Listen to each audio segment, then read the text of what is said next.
আজকে একটা জিনিস দেখো, সেটা হচ্ছে এই হরেনটা আমার কাছে এসে বলছে ভাইজান ভালো সাউন্ড ক্লিয়ার হচ্ছে না।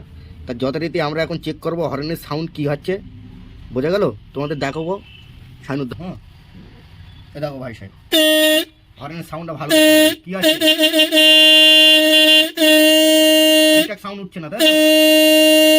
এবার দেখো এই মাথায় একটা নাট থাকে, এই অ্যাডজাস্টিংতে গন্ডগোল হয়ে গেলে তখন এরকম হয়। হর্ন এই ধরলাম,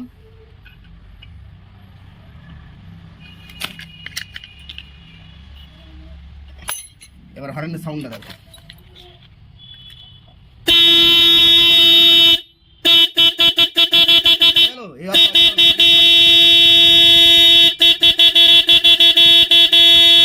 এই অবধি ভাই সাহেব।